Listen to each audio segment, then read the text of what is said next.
Muli na naman po tayong nagsama-sama sa Panginoon. Amen.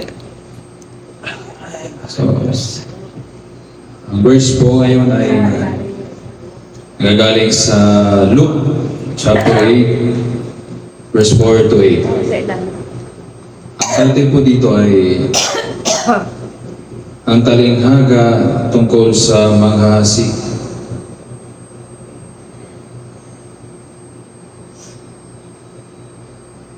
So sabi po dito, nagdatingan ang mga tao mula sa iba't ibang bayan at sila ay lumapit kay Jesus.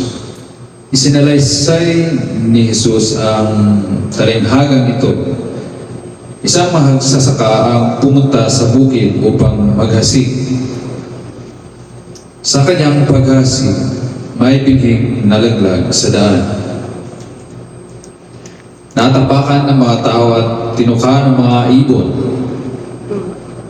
May binhi namang nalaglag sa batuhan at tumubo. Ngunit agad na natuyo dahil sa kakulangan sa tubig. May nalaglag naman sa may damuhang matinik at nang lumago ang mga damo, sinakal nito ang mga binhing tumubo roon. Mayroon namang binhing nalaglag sa matabang lupa. Ito ay sumibol, lumago, at namunga ng tig-isang daan. At pagkatapos ay sinabi niya ng malakas, makinig ang may pandinig. Amen. Amen. Praise the Lord. Napakaganda po ng sinasabi ng Panginoon dito.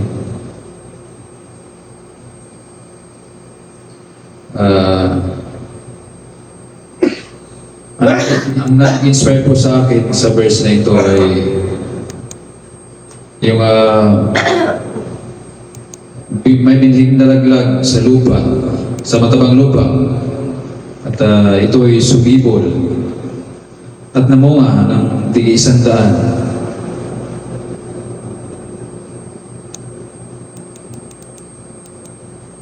At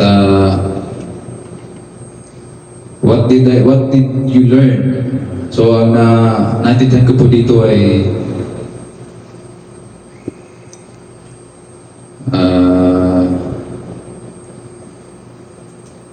yung salita po ng Panginoon ay napakamalaman.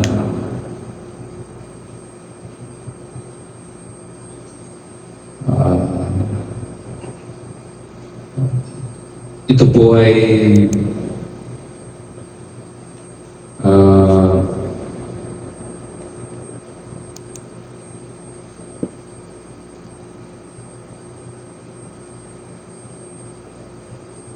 napaka-espesyal po para sa lahat sapagkat ang katotohanan po ay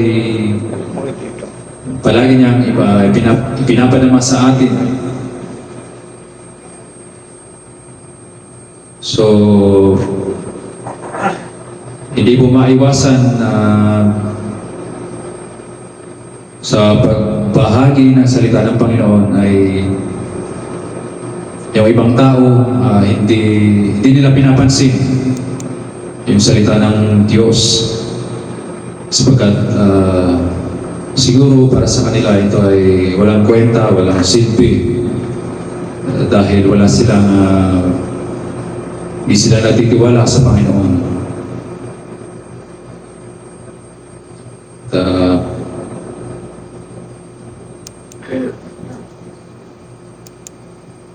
Ang masasabi ko po sa mga tao ay palagi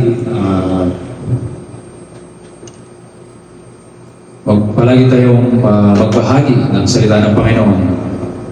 Hindi man natin kilala yung ating mga nakasalamuha sa labas. Ngunit kung may pagkakataon man na gagamitin tayo, huwag po nating sayangin ng oras upang sila ay mabahaginan man lang ng salita ng Panginoon.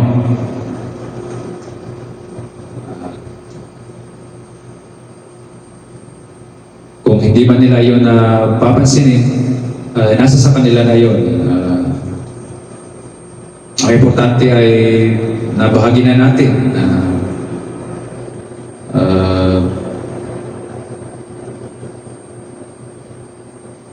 nalaman nila kung ano yung katotohanan na sinasabi ng Panginoon.